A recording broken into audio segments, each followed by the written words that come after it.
Aim study സെന്ററിന്റെ പുതിയൊരു video ക്ലാസ്സിലേക്ക് എല്ലാവർക്കും സ്വാഗതം. കെമിസ്ട്രിയിലെ ഒഴിച്ചുകൂടാൻ പറ്റാത്ത അല്ലെങ്കിൽ ഏറ്റവും ബേസിക് ആയിട്ട് വരുന്ന ഒരു കോൺസെപ്റ്റാണ് രാസബന്ധനം. കഴിഞ്ഞ ക്ലാസ്സുകളിലായിട്ട് ആറ്റം മോഡലുകളെ കുറിച്ച് എക്സ്പ്ലെയിൻ ചെയ്തിട്ടുണ്ടായിരുന്നു. ആ ആറ്റം മോഡലുകളുടെ തുടർച്ച എന്നോണം വരുന്നതാണ് ഇതേ മൊഡ്യൂളിനകത്ത് വരുന്ന രാസബന്ധനം. ഇലക്ട്രോണിക് കോൺഫിഗറേഷൻ, ആറ്റത്തിനകത്തുള്ള ഏതൊക്കെ സബ് അറ്റോമിക് പാർട്ടിക്കിൾസ് ഉണ്ടെന്നും ആ അറ്റോമിക് പാർട്ടിക്കിൾസിനെ അല്ലെങ്കിൽ ഇലക്ട്രോണുകളെ എങ്ങനെയാണ് ഓരോ ഷെല്ലിൽ വിന്യസിച്ചിരിക്കുന്നത് എന്നും ആ ഇലക്ട്രോണുകൾ എങ്ങനെ മറ്റ് ആറ്റംസുമായിട്ട് കമ്പൈൻ ചെയ്യുമ്പോൾ അല്ലെങ്കിൽ ബന്ധനത്തിൽ ഏർപ്പെടുമ്പോൾ, രാസബന്ധനത്തിൽ ഏർപ്പെടുമ്പോൾ എങ്ങനെയാണ് രാസബന്ധനം എന്നും എന്തിനാണ് രാസബന്ധനം എന്നുള്ളതൊക്കെയാണ് ഈ ഒരു കോൺസെപ്റ്റിലൂടെ നമ്മൾ മുന്നോട്ട് പോകുന്നത്. സോ രാസബന്ധനത്തിലോട്ട് മൂവാം. രാസബന്ധനം മനസ്സിലാക്കുന്നതിന് മുൻപ് തന്നെ നമ്മൾ മനസ്സിലാക്കേണ്ട ചെറിയൊരു കോൺസെപ്റ്റാണ്. മുൻ ക്ലാസ്സുകളിലായിട്ട് നമ്മൾ ഇടയിൽ പറഞ്ഞു പോയിട്ടുണ്ടെങ്കിൽ പോലും ഒരു ടോപ്പിക് എന്നുള്ള രീതിക്ക് പറയുകയാണെങ്കിൽ അഷ്ടക ഇലക്ട്രോൺ വിന്യാസം, ഒക്ടറ്റ് ഇലക്ട്രോണിക് കോൺഫിഗറേഷൻ. രാസബന്ധനം വഴി ഓരോ ആറ്റം കൈവരിക്കാൻ ശ്രമിക്കുന്നതും ഈ അഷ്ടക ഇലക്ട്രോൺ വിന്യാസം ആയിരിക്കും. അതായത് ഇങ്ങനെ അഷ്ടക ഇലക്ട്രോൺ, ബാഹ്യതമ ഷെല്ലിൽ 8 ഇലക്ട്രോണുകൾ കംപ്ലീറ്റ് ആക്കുക എന്നുള്ളതാണ് അഷ്ടക ഇലക്ട്രോൺ വിന്യാസം പൂർത്തീകരിക്കുക എന്നുകൊണ്ട് ഉദ്ദേശിക്കുന്നത്. ഇങ്ങനെ പൂർത്തീകരിക്കുന്നത് വഴി ആ ആറ്റം സ്ഥിരത കൈവരിക്കുന്നു എന്നാണ് നമ്മൾ പറയാറ്.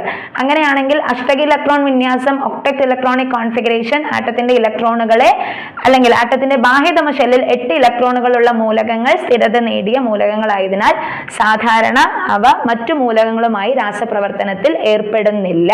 ഓൾറെഡി ബാഹ്യതമ ഷെല്ലിൽ അല്ലെങ്കിൽ ഔട്ടർ മോസ്റ്റ് ഷെല്ലിൽ 8 ഇലക്ട്രോൺ ഉള്ള ആൾക്കാരാണെങ്കിൽ അവർക്ക് എന്തിനാവശ്യമില്ല, രാസബന്ധനത്തിൽ ഏർപ്പെടേണ്ട ആവശ്യം വരുന്നില്ല.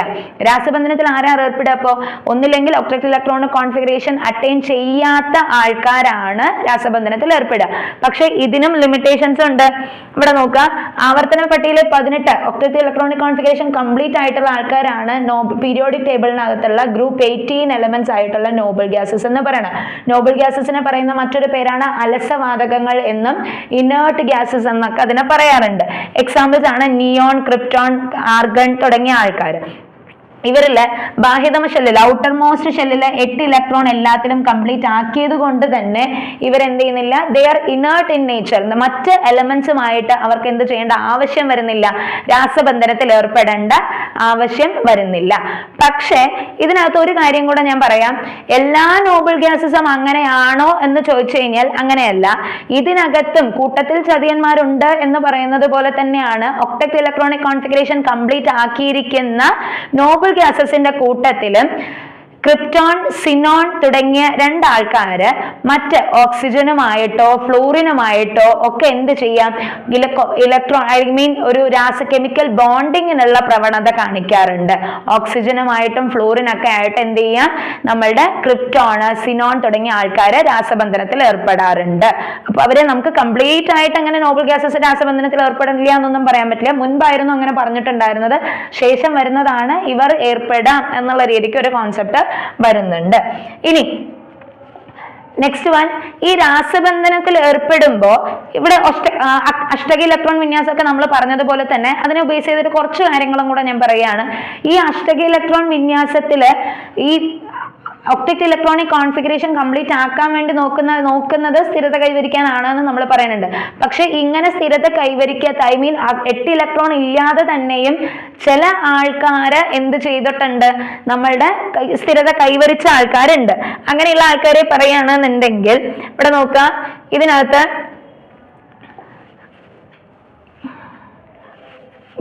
വരുന്ന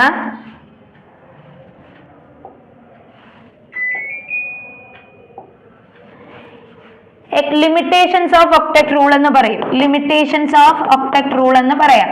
ഈ ലിമിറ്റേഷൻസ് എന്ന് പറയുമ്പോൾ ലിമിറ്റേഷൻസ് ഓഫ് ഒക്ടറ്റ് റൂൾ കേട്ടോ, ഒക്ടറ്റ് റൂൾ പരിമിതികൾ അല്ലെങ്കിൽ അതിന്റെ ന്യൂനതകൾ എന്നുള്ള രീതിക്ക് പറയാം.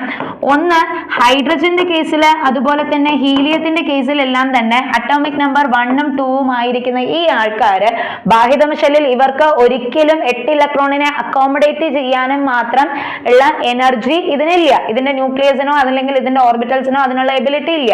അങ്ങനെയാണെങ്കിൽ പക്ഷെ ഇതിനെ കുറിച്ചിട്ട് ഒന്നും തന്നെ ഇതിനകത്ത് പറയുന്നില്ല, നമ്മൾ ഒക്ടറ്റ് ഇലക്ട്രോണിക് കോൺഫിഗറേഷന്റെ കാര്യത്തിൽ മെൻഷൻ ചെയ്യുന്നില്ല. ഹീലിയം ഓൾറെഡി സ്റ്റേബിൾ ആണ്, നോബിൾ ഗ്യാസസ് ആണ് ഒക്ടക്ട് ഇലക്ട്രോണിക് കോൺഫിഗറേഷൻ ഇല്ലാതെ തന്നെ. കാരണം 2 ഇലക്ട്രോൺ ഉള്ളത് 1s2 എന്നുള്ള കോൺഫിഗറേഷൻ നമ്മൾ ഫോളോ ചെയ്യുന്നു. അതുപോലെ തന്നെ K എന്ന ഷെല്ലിന്റെ മാക്സിമം കപ്പാസിറ്റി 2 അറ്റൈൻ ചെയ്തിരിക്കുകയാണ് ബൈ 2 ഇലക്ട്രോൺ കൊണ്ട്. ആരുടെ? ഹീലിയത്തിന്റെ കേസിൽ. അങ്ങനെയാണെങ്കിൽ കംപ്ലീറ്റ്ലി ഫിൽഡ് ആയിട്ടുള്ള കോൺഫിഗറേഷനോ ഹാഫ് ഫിൽഡ് ആയിട്ടുള്ള കോൺഫിഗറേഷൻസോ സ്റ്റേബിൾ ആണ് എന്ന് നമ്മൾ പറയാറുണ്ട്. അങ്ങനെയാണെങ്കിൽ ഹീലിയത്തിന്റെ കേസിൽ സ്റ്റേബിൾ ആണ്. ഹൈഡ്രജന്റെ കേസിൽ നമുക്ക് പറയാൻ പറ്റില്ല 8 ഇലക്ട്രോണിനെ അക്സെപ്റ്റ് ചെയ്യാനോ അല്ലെങ്കിൽ 7 ഇലക്ട്രോണിനെ അക്സെപ്റ്റ് ചെയ്തുകൊണ്ട് നമുക്ക് അതിനകത്തോട്ട് അക്കോമഡേറ്റ് ചെയ്യാൻ വേണ്ടിയിട്ട് പറ്റില്ല. അത് ഒന്നാമത്തെ കാര്യം. രണ്ടാമത്തെ കാര്യം, ഒക്ടക്ട് ഇലക്ട്രോണിക് കോൺഫിഗറേഷൻ ഒരിക്കലും ചില കേസസിൽ, അതായത് എക്സ്പാൻഡഡ് ഒക്ടക്ട് എന്ന് പറഞ്ഞിട്ട് ഒരു കണ്ടീഷൻ ഉണ്ട്. എക്സ്പാൻഡഡ് ഒക്ടക്ട് എന്ന് പറഞ്ഞു കഴിഞ്ഞാൽ ഔട്ടർ മോസ്റ്റ് ഷെല്ലില് 8 ഇലക്ട്രോണുകളെക്കാൾ എണ്ണം കൂടുതൽ വരുന്ന ആൾക്കാര് എക്സ്പാൻഡഡ് ഒക്ടക്ട് എന്ന് പറയുന്നത്. എക്സാമ്പിൾ നോക്കുകയാണെങ്കിൽ പിയുടെ കേസിൽ, ഫോസ്ഫറസിന്റെ കേസിൽ, അതേപോലെ തന്നെ സൾഫറിന്റെ കേസിലൊക്കെ ഫോസ്ഫറസ്, സൾഫർ തുടങ്ങിയ സെൻട്രൽ ആറ്റം വരുന്ന ആൾക്കാരുടെ കേസിൽ ഒരിക്കലും, അതായത് ഒക്ടക്ട് PCl5 എന്ന് പറയാം, അതേപോലെ അങ്ങനെയുള്ള ആൾക്കാര് SF6 എന്ന് പറയുന്ന ആൾക്കാരൊക്കെ, PCl5 SF6 എന്നൊക്കെ പറയുന്ന ആൾക്കാര് ഔട്ടർ മോസ്റ്റ് ഷെല്ലിലെ 8 ഇലക്ട്രോണുകളെക്കാളും കൂടുതൽ അക്കോമഡേറ്റ് ചെയ്യാനുള്ള എബിലിറ്റി ഉള്ള ആൾക്കാരാണ് ഈ ഫോസ്ഫറസും സൾഫർ തുടങ്ങിയ ആൾക്കാർ. എക്സ്പാൻഡഡ് ഒക്ടക്ട് 8നേക്കാളും കൂടുതൽ വരുന്നത്. അങ്ങനെയാണെങ്കിൽ അവരും സ്റ്റേബിൾ ആണ്, അവരും രാസബന്ധനത്തിൽ ഏർപ്പെടുന്നുണ്ട്.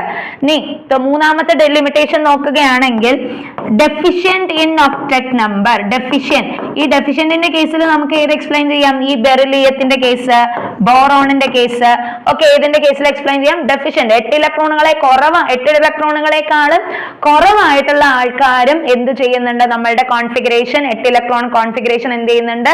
സ്റ്റേബിൾ ആയിട്ട് നിലനിൽക്കുന്നുണ്ട്. അത് ഒന്നാമത്തെ കാര്യം. പിന്നെ അടുത്തതാണ് Inter halogen compounds. Next one, Inter halogen compounds എന്ന് പറയുന്നത്. ഹാലജൻ കോമ്പൗണ്ട്സ്, ഹാലജൻ ഗ്രൂപ്പ്സ് എന്ന് പറഞ്ഞു കഴിഞ്ഞാൽ നമുക്കറിയാം ഹാലജൻ ഗ്രൂപ്പ്സ് ഗ്രൂപ്പ് 18 എലമെന്റ്സിനെയാണ് നമ്മൾ ഹാലജൻ ഗ്രൂപ്പ്സ് എന്ന് പറയുക. ഇലക്ട്രോ നെഗറ്റിവിറ്റി കൂടുതലുള്ള ആൾക്കാരാണ് ഫ്ലൂറിൻ, ക്ലോറിൻ, ബ്രോമിൻ, അയോഡിൻ തുടങ്ങിയ ഈ ഹാലജൻ ഗ്രൂപ്പിലുള്ള എലമെന്റ്സ്. ഈ ഹാലജൻസ് ഇന്റർ ഹാലജൻ കോമ്പൗണ്ട്സ് എന്ന് പറഞ്ഞു കഴിഞ്ഞാൽ within the compound, within the group അവർ എന്ത് ചെയ്യുന്നുണ്ട്? പരസ്പരം കോമ്പൗണ്ട് പ്രൊഡ്യൂസ് ചെയ്യുന്നുണ്ട്. അതേപോലെ ഓഡ് നമ്പർ കോമ്പൗണ്ട് എന്നുള്ള രീതിക്കും നമുക്ക് ഈ ഒക്ടക്ട് ഇലക്ട്രോണിക് കോൺഫിഗറേഷന്റെ ലിമിറ്റേഷൻസ് പറഞ്ഞു പോവാം. അത് എക്സ്പ്ലെയിൻ ചെയ്യുന്നതിന്റെ കൂട്ടത്തിൽ പറഞ്ഞു പോയി എന്ന് മാത്രം. സോ ഒക്ടക്ട് ഇലക്ട്രോണിക് കോൺഫിഗറേഷൻ എന്തായിരുന്നു? ബാഹ്യതമ ഷെല്ലിൽ 8 ഇലക്ട്രോണുകളെ കംപ്ലീറ്റ് ആക്കുന്നു, അതുവഴി രാസബന്ധനത്തിൽ, അതുവഴി ആറ്റത്തിന് സ്ഥിരത കൈവരിക്കാം എന്നുള്ളതാണ് octet electronic configuration.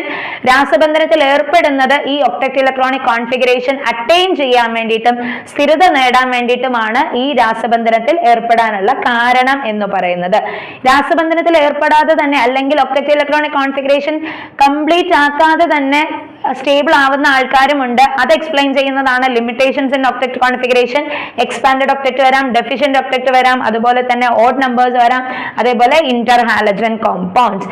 Next one, moving on to രാസബന്ധനം. ഇവിടെ നോക്കാം, രാസബന്ധനം എന്താന്ന് ചോദിച്ചു കഴിഞ്ഞാൽ രാസപരമായ സ്ഥിരതയില്ലാത്ത മൂലക അറ്റങ്ങൾ സ്ഥിരത കൈവരിക്കുന്നതിന് വേണ്ടി മറ്റാറ്റങ്ങളുമായി ചേർന്ന് തന്മാത്രകളാവുന്നു. നമ്മൾ പറഞ്ഞ പോയിന്റ് അതേ പോയിന്റുകൾ തന്നെയാണ് റിപ്പീറ്റ് ചെയ്യുന്നത്. തന്മാത്രകളിലെ ആറ്റങ്ങൾ പരസ്പരം ചേർത്ത് നിർത്തുന്ന ആകർഷണ ബലത്തെ രാസബന്ധനം എന്ന് പറയുന്നു. പക്ഷെ ഇവിടെ ശ്രദ്ധിക്കേണ്ട കാര്യം, എല്ലാ ആൾക്കാരും ഒരേ തരത്തിലുള്ളതാണോ കോമ്പൗണ്ട് ഫോം ചെയ്യുക? രണ്ടാമത്തെ കാര്യം, ആറ്റങ്ങൾ ഒരേ ഇനം, ഒരേ തരത്തിലുള്ള ആറ്റങ്ങൾ ഏത് തരത്തിൽ ബന്ധനത്തിൽ ഏർപ്പെടുന്നു? വിവിധ തരത്തിലുള്ള ആറ്റങ്ങൾ ഏത് കമ്പൈൻ ചെയ്യുന്നത് വഴി എന്ത് ഫോം ചെയ്യുന്നു?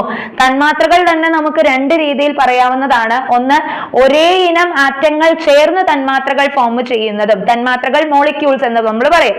ഇനി ഡിഫറെന്റ് ആറ്റംസ് തമ്മിൽ ചേർന്ന് കഴിഞ്ഞ് കോമ്പൗണ്ട് ഫോം ചെയ്യുന്നതും, ഇതും നമുക്ക് തന്മാത്രകളായിട്ട്, അതായത് വാട്ടർ മോളിക്യൂൾ എന്നാണ് നമ്മൾ പറയാറ്. കാർബൺ ഡൈ ഓക്സൈഡ് മോളിക്യൂൾ എന്നുള്ള രീതിക്കാണ് നമ്മൾ പറയാറ്.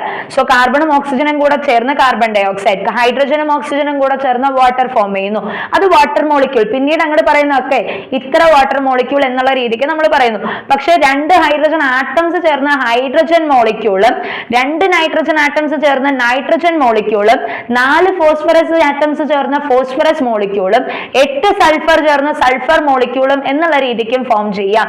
അതായത് ഒരേ ഇനം ആറ്റങ്ങൾ ചേർന്നും തന്മാത്രകൾ ഉണ്ടാവാം, ഡിഫറെന്റ് ആറ്റംസ് ചേർന്നും വ്യത്യസ്ത ഇനം ആറ്റങ്ങൾ ചേർന്നും തന്മാത്രകൾ ഉണ്ടാവാം. ഇതെല്ലാം തന്നെ ഏതിലാണ് എക്സ്പ്ലെയിൻ ചെയ്യുന്നത്? രാസബന്ധനത്തിലാണ്. അവിടെ പരസ്പരമുള്ള ഒരു ആകർഷണ ബലമാണ് ഈ രാസബന്ധനത്തിൽ മുന്നോട്ട് ഉണ്ടാവുന്നത്. നെക്സ്റ്റ് വൺ, വിവിധ രീതിയിൽ ആറ്റങ്ങൾ പരസ്പരം സംയോജിച്ചാണ് മൂലക തന്മാത്രകളും സംയുക്തങ്ങളും ഉണ്ടാവുന്നത്. കോമ്പൗണ്ടും അതുപോലെ തന്നെ ഞാൻ ഇവിടെ പറഞ്ഞു മൂലക തന്മാത്രകൾ എന്നുള്ള കേസിൽ ഞാൻ ഇവിടെ പറഞ്ഞു H2N2 എന്നുള്ള കേസിലൊക്കെ നമ്മൾക്ക് പറയാം. ഇനി ടൈപ്സ് ഓഫ് കെമിക്കൽ ബോണ്ടിങ്, പലതരത്തിലുള്ള ബോണ്ടിങ് ആണ് നമുക്കൊക്കെ ഇവിടെ ഉള്ളത്. ജസ്റ്റ് ഒരു പിക്ചർ റെപ്രസെന്റേഷൻ മാത്രം. Ionic bond, covalent bond, metallic bond, hydrogen bond, പലതരത്തിലുള്ള ബോണ്ട് ഉണ്ട്. ഞാൻ പറഞ്ഞു രാസബന്ധനം എന്നുള്ളത് ഒരു ആകർഷണ ബലമാണ് എന്ന് നമ്മൾ പറയുന്നത് പോലെ തന്നെ നമുക്കിവിടെ ഒരു ഫോഴ്സ് ഓഫ് അട്രാക്ഷനെ ബേസ് ചെയ്തിട്ട് ഇത് കൂടാതെ ഇവിടെ മെൻഷൻ ചെയ്തിരിക്കുന്ന അയോണിക് ബോണ്ട് ഉണ്ട്, കൊവാലന്റ് ബോണ്ട് ഉണ്ട്, മെറ്റാലിക് ബോണ്ട് ഉണ്ട്, അതുപോലെ ഹൈഡ്രജൻ ബോണ്ടിങ് ഉണ്ട്. നെക്സ്റ്റ് വൺ നമുക്ക് വേണമെങ്കിൽ ഇതിന്റെ കൂടെ ഇൻക്ലൂഡ് ചെയ്യാവുന്നതാണ് നമ്മളുടെ ഹൈഡ്രജൻ ബോണ്ടിങ് കൂടെ കഴിഞ്ഞു കഴിഞ്ഞാൽ പിന്നെ ഇൻക്ലൂഡ് ചെയ്യാവുന്നതാണ്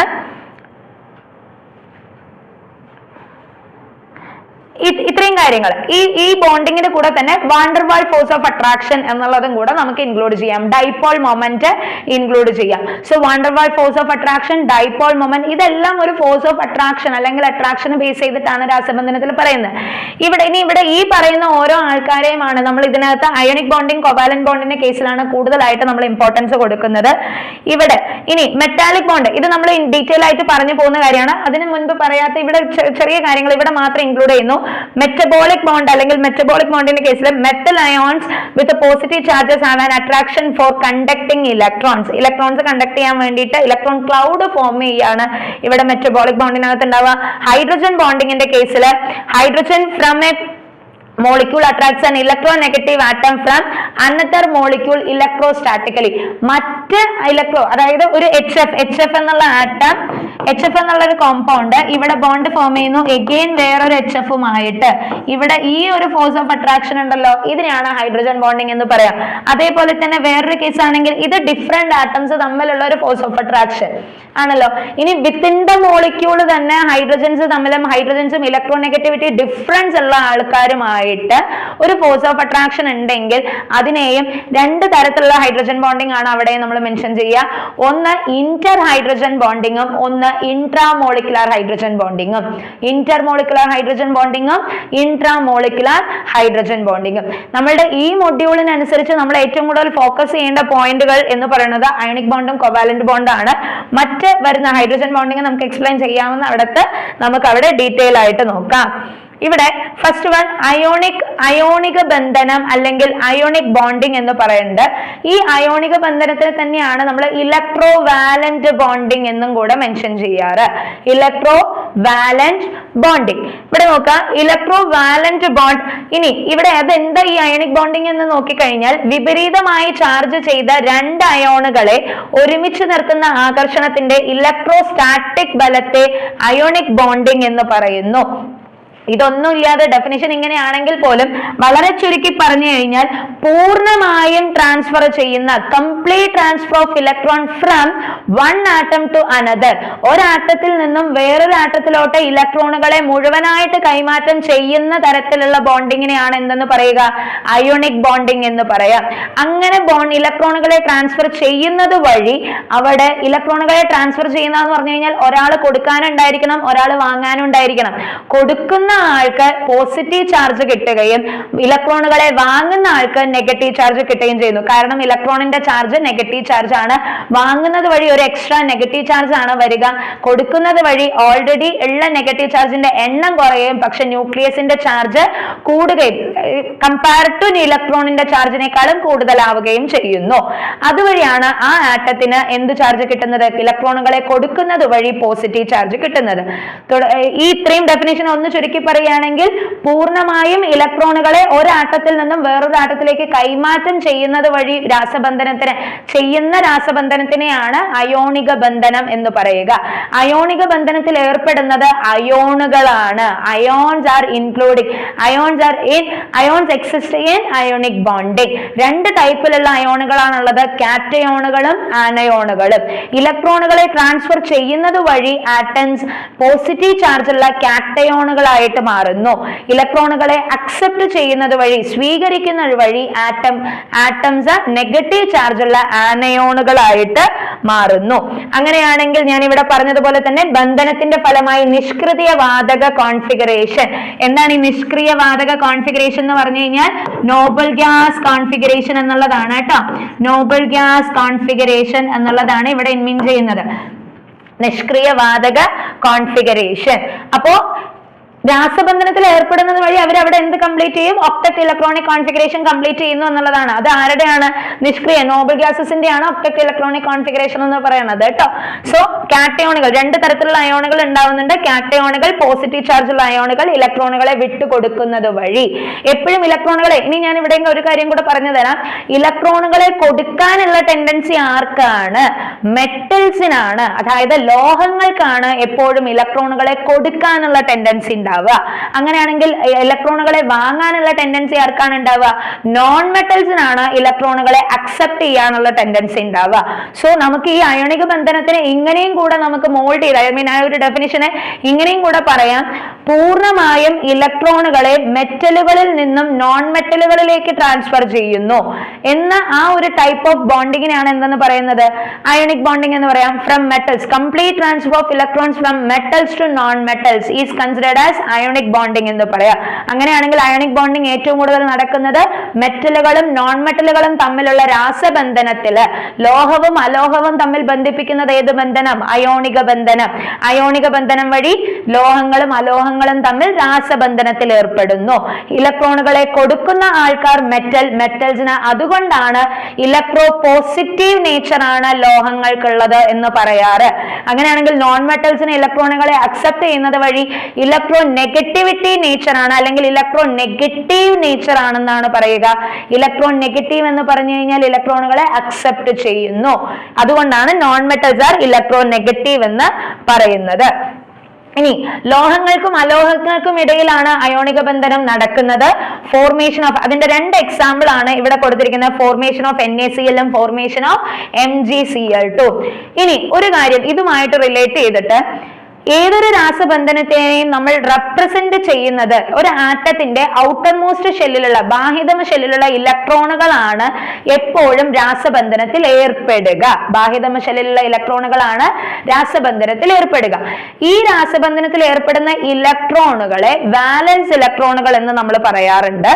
അതുപോലെ തന്നെ ഈ വാലൻസ് ഇലക്ട്രോണുകൾ എത്ര ഇലക്ട്രോണുകളെ, അല്ലെങ്കിൽ വാലൻസ് ഇലക്ട്രോണുകളെ റെപ്രസെന്റ് ചെയ്യുന്ന രീതിയെ ലൂയിസ് ഇലക്ട്രോൺ ഡോട്ട് സ്ട്രക്ചർ എന്ന് പറയുന്നു. വാലൻസ് ഇലക്ട്രോണുകളെ റെപ്രസെന്റ് ചെയ്യുന്ന, ഡോട്ട് രൂപത്തിൽ റെപ്രസെന്റ് ചെയ്യുന്ന രീതിയെ ലൂയിസ് ഇലക്ട്രോൺ ഡോട്ട് സ്ട്രക്ചർ എന്ന് പറയാറുണ്ട്. അങ്ങനെയാണെങ്കിൽ ഇവിടെ ഏതൊരു ആറ്റത്തിനെയും നമുക്ക് അങ്ങനെ കൊടുക്കാം. സോഡിയം, അതിന്റെ ലൂയിസ് ഡോട്ട് സ്ട്രക്ചർ ആണ് Na എന്ന് മെൻഷൻ ചെയ്ത് മുകളിൽ ഒരു ഡോട്ട് കൊടുത്താൽ, കാരണം അതിന്റെ കോൺഫിഗറേഷൻ വരുന്നത് 281 എന്നുള്ളതാണ്. ഔട്ടർ മോസ്റ്റ് ഷെല്ലിലെ വാലൻസ് ഇലക്ട്രോൺ എത്രയാ? 1 ആണ്. ആ 1 ഇലക്ട്രോണിനെയാണ് നമ്മൾ എന്ത് ചെയ്തിരിക്കുന്നത്? മുകളിൽ റെപ്രസെന്റ് ചെയ്തിരിക്കുന്നത്. NaCl ആവണം എന്നുണ്ടെങ്കിൽ Na+ ആരുടെ കൂടെ കമ്പൈൻ ചെയ്യണം? Cl ന്റെ കൂടെ കമ്പൈൻ ചെയ്യണം. എന്നാലാണ് നമുക്ക് NaCl എന്നുള്ള സോഡിയം ക്ലോറൈഡ്, കോമൺ സോൾട്ട് എന്നുള്ള സോഡിയം ക്ലോറൈഡ് പ്രൊഡ്യൂസ് ആവുക. അപ്പൊ Cl-നകത്ത് ഔട്ടർ മോസ്റ്റ് ഷെല്ലിൽ Cl-ന്റെ കോൺഫിഗറേഷൻ വരിക 17 ഇലക്ട്രോൺ ആയതുകൊണ്ട് Cl-ന്റെ അറ്റോമിക് നമ്പർ 17 ആണ്. അങ്ങനെയാണെങ്കിൽ കോൺഫിഗറേഷൻ 287 എന്നുള്ളതായിരിക്കും. അപ്പോൾ ഔട്ടർ മോസ്റ്റ് ഷെല്ലിൽ നമ്മൾ എത്ര ഇലക്ട്രോണുകളെ കൺസിഡർ ചെയ്യണം? 1 2 3 4 5 6 7 ഇലക്ട്രോണുകളെ നമ്മൾ മെൻഷൻ ചെയ്യുന്നു. ഈ ഇലക്ട്രോണുകളെ ഇനി ഇവർ തമ്മിൽ കമ്പൈൻ ചെയ്ത് എന്ത് പ്രൊഡ്യൂസ് ആവും? ആറ്റംസ് രാസബന്ധനത്തിൽ ഏർപ്പെടുന്നു. Na എന്തായിട്ട് മാറുന്നു? Na+ എന്നായിട്ട് മാറുന്നു. അപ്പൊ അതിന്റെ കോൺഫിഗറേഷൻ എന്തായിട്ട് മാറും? 2,8 എന്നായിട്ട് മാറും. കാരണം ഒരു ഇലക്ട്രോണിനെ എന്ത് ചെയ്തു? കംപ്ലീറ്റ് ആയിട്ട് ആർക്ക് ട്രാൻസ്ഫർ ചെയ്തു? Cl ന് ട്രാൻസ്ഫർ ചെയ്തു. ഇനി ഇവിടെ കൊടുക്കുന്നത്, ഇനി ഇവിടെ ആരാ ഉണ്ടാവുക? Cl ആയിരിക്കും ഉണ്ടാവുക. Cl ഉള്ളതുകൊണ്ട് Cl ന് എത്ര ഇലക്ട്രോൺ ഉണ്ടായിരുന്നു? ഓൾറെഡി 7 ഇലക്ട്രോണുകൾ ഉണ്ടായിരുന്നു. ഒരു ഇലക്ട്രോണും കൂടെ എക്സ്ട്രാ വരുന്നത് വഴി അവിടെ എത്ര ഇലക്ട്രോണുകൾ ആവും? 8 ഇലക്ട്രോണുകൾ ആവും. അതിന് എന്ത് ചാർജും കൂടെ കിട്ടും? മൈനസ് ചാർജും കൂടെ കിട്ടും. കോൺഫിഗറേഷൻ എന്താ വരിക? 288 എന്നുള്ള കോൺഫിഗറേഷൻ അറ്റൈൻ ചെയ്യുന്നു. അങ്ങനെയാണെങ്കിൽ ഇവിടെ നോക്കാം, ഔട്ടർ മോസ്റ്റ് ഷെല്ലിൽ 8 ഇലക്ട്രോൺ ആയി. ഔട്ടർ മോസ്റ്റ് ഷെല്ലിൽ 8 ഇലക്ട്രോൺ ആയി ക്ലോറിയത്തിന്റെ കേസിൽ. അങ്ങനെയാണെങ്കിൽ ഇവിടെ രാസബന്ധനം വഴി അഷ്ടക ഇലക്ട്രോൺ വിന്യാസം കൈവരിച്ച് സ്ഥിരത നേടിയിരിക്കുന്നു. ആര്? NaCl. ശ്രദ്ധിക്കുക, ഇങ്ങനെയാണെങ്കിൽ ഇവിടെ നമ്മൾ റെപ്രസെന്റ് ചെയ്തിരിക്കുന്ന പോസിറ്റീവ് ചാർജും നെഗറ്റീവ് ചാർജും തമ്മിലുള്ള strong electrostatic force of attraction ആണ്. Strong electrostatic force of attraction ആണ് ഏതിനകത്ത് ഉണ്ടാവുക? ഓപ്പോസിറ്റ് ചാർജുകളുടെ strong electrostatic force of attraction ആണ് അയോണിക് ബോണ്ടിങ്ങിൽ ഉണ്ടാവുക. ഇതേപോലെ തന്നെ എക്സ്പ്ലനേഷൻ ആണ് ഫോർമേഷൻ ഓഫ് MgCl2 എന്നുള്ളത്. പക്ഷെ Mgയുടെ വാലൻസി ഇവിടെ 2ഉം Clന്റെ വാലൻസി 1ഉമാണ്. 2 ഇലക്ട്രോണുകളെ കൊടുക്കുന്ന Mgക്ക് ആ 2 ഇലക്ട്രോണുകളെ അക്സെപ്റ്റ് ചെയ്യാനുള്ള Cl വേണം. അതുകൊണ്ടാണ് 2Cl അവിടെ വന്നിരിക്കുന്നത്. ഇവിടെ നോക്കുക, ഇനി അതിന്റെ റെപ്രസെന്റേഷൻ ആണ് ഇവിടെ കൊടുത്തിരിക്കുന്നത്. മെഗ്നീഷ്യം ആറ്റം ഇവിടെ ഉണ്ട്, 282 എന്നുള്ളതാണ് കോൺഫിഗറേഷൻ വരിക. മെഗ്നീഷ്യം ക്ലോറിൻ ആറ്റം, 2 ക്ലോറിൻ ആറ്റത്തിനെ നമുക്ക് റെപ്രസെന്റ് ചെയ്യേണ്ടിയിരിക്കുന്നു. കാരണം എന്താ? ഈ ഒരു റെപ്രസെന്റേഷൻ നമ്മൾ എന്താ പറയാ? ആറ്റത്തിന്റെ ഇങ്ങനെ ഒരു റെപ്രസെന്റേഷൻ നമ്മൾ പറയുന്നതാണ് Bohr model of representation, Bohr representation എന്ന് പറയുക. സോ 282 ഒരു ക്ലോറിൻ ആറ്റം, 287 ആണ്. 2 ക്ലോറിൻ ആറ്റം വേണം. കാരണം 2 ഇലക്ട്രോൺ ആണ് ആര് ഡൊണേറ്റ് ചെയ്യുന്നത്? മെഗ്നീഷ്യം ഡൊണേറ്റ് ചെയ്യുന്നത്. സോ മെഗ്നീഷ്യം ഡൊണേറ്റ് ചെയ്യുന്നു. എന്നിട്ട് എന്തായി മാറി? 282 എന്നുള്ളത് 2 ഇലക്ട്രോൺ പോയി 28 എന്നുള്ള കോൺഫിഗറേഷൻ ആയിട്ട് മാറുന്നു. ശേഷം ക്ലോറൈഡിന്റെ കേസിൽ 288 എന്നുള്ള കോൺഫിഗറേഷൻ അറ്റൈൻ ചെയ്യുന്നു. ആര്? 2 ക്ലോറിൻ. നമുക്ക് എങ്ങനെ മെൻഷൻ ചെയ്യാം? Mg+. Mgയുടെ കേസിൽ 2 ഇലക്ട്രോൺ അല്ലേ? അപ്പൊ 2 ഇലക്ട്രോൺ ഇങ്ങനെ ഡോട്ട് രൂപത്തിൽ വെക്കുന്നു. Cl 2 Cl ഉണ്ട്. എത്ര ഇലക്ട്രോൺ ഉണ്ട്? 7 ഇലക്ട്രോൺസ് ഉണ്ട്. ഇങ്ങനെയും കൂടെ റെപ്രസെന്റ് ചെയ്യാം. ബോർ മോഡൽ റെപ്രസെന്റേഷൻ ആണ് ഈ പിക്ചറിൽ മെൻഷൻ ചെയ്തിരിക്കുന്നത്. 7 ഇലക്ട്രോൺസേ ഉള്ളൂ. ഞാൻ ഇവിടെ 8 ഇലക്ട്രോൺസ് വെച്ചിട്ടുണ്ട്. വെയിറ്റ്. Okay, 7 electrons. ഇനി Mgയിലേക്ക് എന്താവും? Mg2+ എന്നാവും. Mg2+ ആരുടെ കൂടെ? 2 Clന്റെ കൂടെ. Cl എത്ര ചാർജ്, എത്ര ഇലക്ട്രോൺ ഉണ്ടാവും? 8 ഇലക്ട്രോണിനെ വെച്ച് നമുക്ക് റെപ്രസെന്റ് ചെയ്യാം. 8 ഇലക്ട്രോണിന് 2- എന്നുള്ള രീതിക്ക് നമുക്ക് കൊടുക്കാം. അങ്ങനെ ആവുമ്പോൾ MgCl2ന്റെ ഫോർമേഷൻ ആണ് ഇവിടെ കൊടുത്തിരിക്കുന്നത്. കിട്ടിയോ? നെക്സ്റ്റ് വൺ, ഇതേ തന്നെയാണ് നമ്മൾ തൊട്ട് മുൻപ് പറഞ്ഞ സോഡിയത്തിന്റെ കേസ് ഉണ്ടാവുക. Strong electrostatic force of attraction, opposite charges attract each other എന്നുള്ള സെയിം കോൺസെപ്റ്റ് ഇവിടെയും അപ്ലിക്കബിൾ ആവുന്നു. ഓക്കെ, നെക്സ്റ്റ് വൺ, ഇലക്ട്രോനെഗറ്റിവിറ്റി വാല്യൂവിൽ വലിയ വ്യത്യാസമുള്ള ആറ്റങ്ങൾക്കിടയിൽ അയോണിക ബന്ധനം രൂപപ്പെടുന്നു. ഇലക്ട്രോനെഗറ്റിവിറ്റി ഡിഫറൻസ് ഉള്ള ആൾക്കാരാണ്. നമ്മൾ ഓൾറെഡി പറഞ്ഞു, മെറ്റൽസ് ആർ ഇലക്ട്രോ പോസിറ്റീവും നോൺ മെറ്റൽസ് ഇലക്ട്രോ നെഗറ്റീവുമാണ്. There will be large difference in the electronegativity value. Electronegativity value ഉള്ള ആൾക്കാരിൽ, ഒരു വലിയൊരു വ്യത്യാസമുള്ള ആൾക്കാരിൽ മാത്രമാണ് ഏതുണ്ടാവുക? ഈ അയോണിക് ബോണ്ടിങ് ഫോം ചെയ്യുകയുള്ളൂ. പ്രോപ്പർട്ടീസ് ഓഫ് അയോണിക് ബോണ്ടിങ് ആണ് നമ്മൾ തൊട്ട് താഴെ പറയണത്. ശ്രദ്ധിക്കുക ഒരു കാര്യം, അയോണിക് ബോണ്ടിങ് ഒരു strong electrostatic force of attraction ആയതുകൊണ്ട് തന്നെ അവിടെയുള്ള ആറ്റങ്ങൾക്കിടയിൽ NaCl തന്നെ ആലോചിച്ച് നോക്കുക.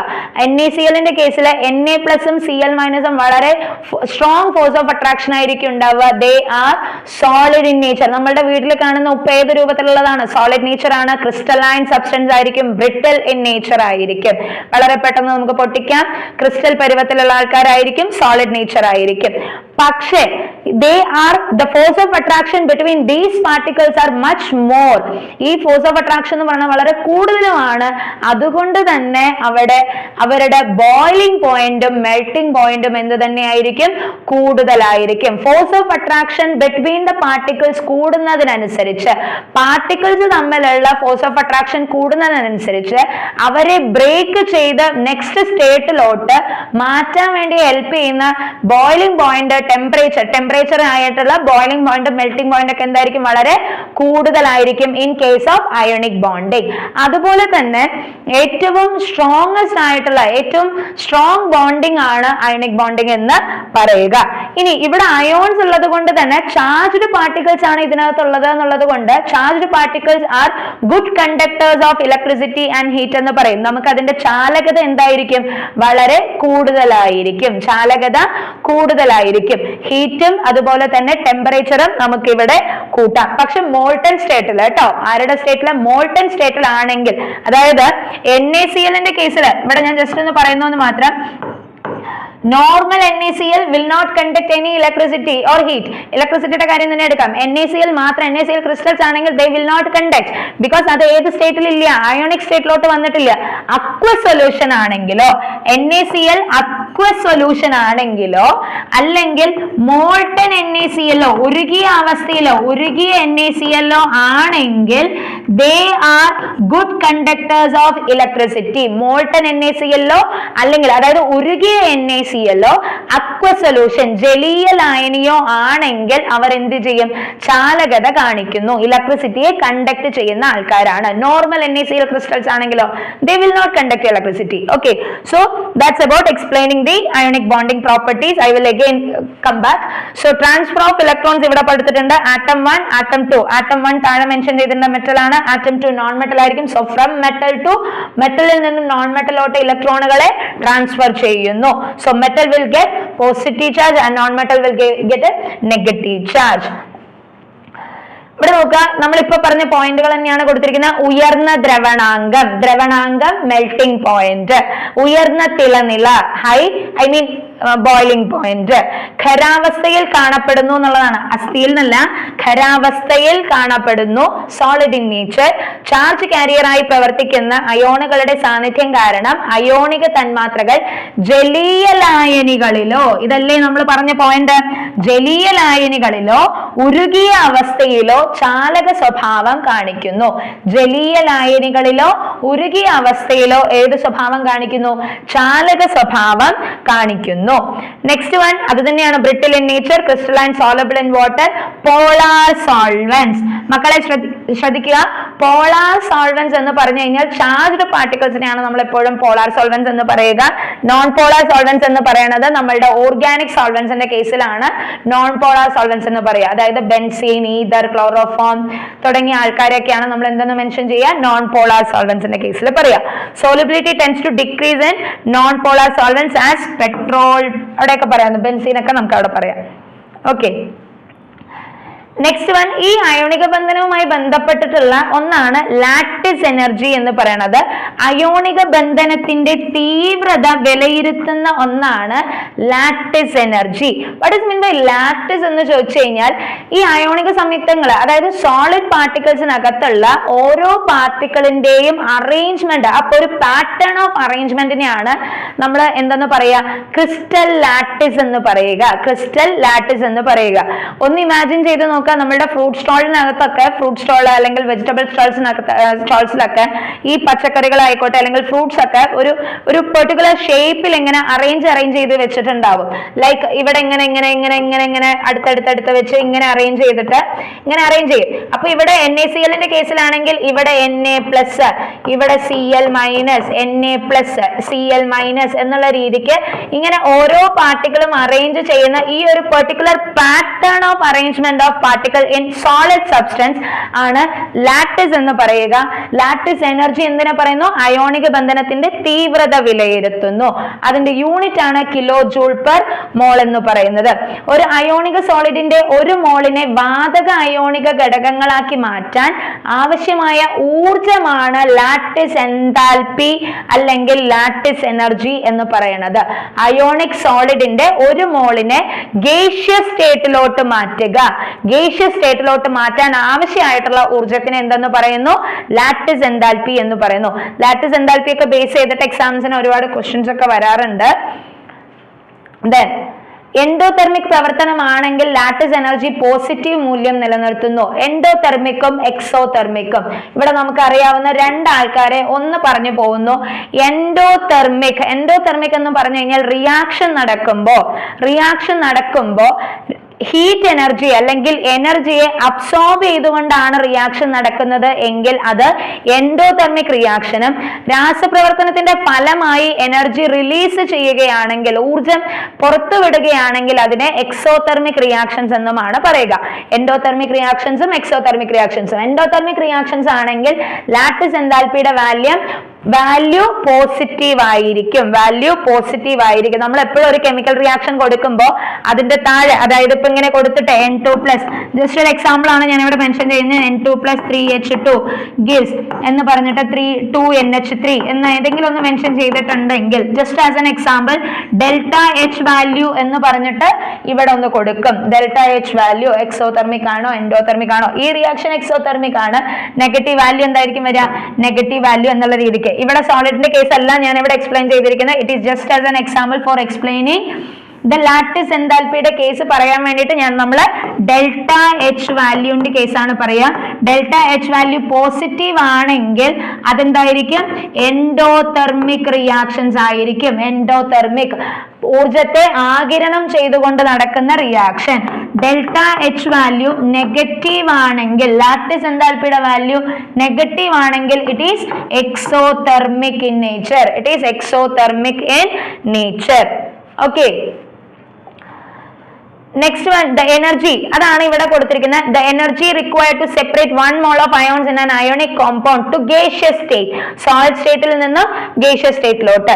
സോളിഡ് സ്റ്റേറ്റിൽ നിന്നുള്ള ഈ ആൾക്കാരെ ഗേഷ്യസ് സ്റ്റേറ്റിലോട്ട് മാറ്റുമ്പോൾ ഏതൊക്കെ രീതിയിലുള്ള എന്ത് വരും? അതായത് ഇവിടെയുള്ള ഫോഴ്സ് ഓഫ് അട്രാക്ഷൻ എന്ന് പറയുന്നത് വളരെ കൂടുതലാണ്. സോളിഡ് സ്റ്റേറ്റിനകത്തുള്ള പാർട്ടിക്കിൾസ് തമ്മിലുള്ള ആകർഷണ ബലം എന്ന് പറയുന്നത് വളരെ കൂടുതലാണ്. ആ ബലത്തിനെ ബ്രേക്ക് ചെയ്യാൻ ആവശ്യമായിട്ടുള്ള എനർജിയാണ് അവിടെ കൊടുക്കേണ്ടത്. അങ്ങനെയാണെങ്കിൽ അയോണിക് ബോണ്ടിന്റെ തീവ്രത നമുക്ക് അളക്കാൻ വേണ്ടി പറ്റും. സ്ട്രോങ് അയോണിക് ബോണ്ടിങ് ആണോ, ലീസ്റ്റ് ആണോ? സ്ട്രോങ് അയോണിക് ബോണ്ടിങ് ആണ് അവിടെ ഉള്ളത് എന്നുണ്ടെങ്കിൽ V require more energy. Lattice energy എന്ന് പറഞ്ഞാൽ അവിടെ എന്തായിരിക്കും? വളരെ കൂടുതലായിരിക്കും നമ്മൾ കൊടുക്കേണ്ടി വരിക. കാരണം ആ ബോണ്ടിനെ ബ്രേക്ക്, ആ ഒരു ഫോഴ്സ് ഓഫ് അട്രാക്ഷനെ ബ്രേക്ക് ചെയ്യണമെങ്കിൽ വി നീഡ് മോർ എനർജി. അങ്ങനെയാണെങ്കിൽ അവിടെ ഫോഴ്സ് ഓഫ് അട്രാക്ഷൻ കൂടുതലാണ്, ഡിസ്റ്റൻസ് ബിറ്റ്വീൻ ദ പാർട്ടിക്കിൾസ് എന്ന് പറയുന്നത് വളരെ കുറവാണ്. ഗേഷ്യസ് സ്റ്റേറ്റിലോട്ട് പോകുമ്പോൾ എന്താവും? അവിടെ ഫോഴ്സ് കുറവും, ഫോഴ്സ് ഓഫ് അട്രാക്ഷൻ കുറവും, ഡിസ്റ്റൻസ് ബിറ്റ്വീൻ ദ പാർട്ടിക്കിൾസ് എന്തായിരിക്കും? കൂടുതലുമായിരിക്കും. ഇനി ബോൺ-ലാൻഡെ സമവാക്യത്തിനെ കുറിച്ച് നമുക്ക് ഇതിനകത്തോട്ട് എക്സ്പ്ലെയിൻ ചെയ്യാനുണ്ട്. അയോണിക സംയുക്തങ്ങളുടെ ലാറ്റിസ് എനർജി കണ്ടുപിടിക്കാൻ ഉപയോഗിക്കുന്ന ഒരു ഇക്വേഷൻ ആണ് ബോൺ-ലാൻഡെ ഇക്വേഷൻ. എന്താണ് ഇക്വേഷൻ എന്ന് മാത്രമേ നമ്മളുടെ സിലബസിൽ പറഞ്ഞിട്ടുള്ളൂ. കാൽക്കുലേഷൻ പാർട്ടോ ന്യൂമറിക്കൽ ആയിട്ട് നമുക്ക് ഇതിനകത്തൊന്നും വരുന്നില്ല.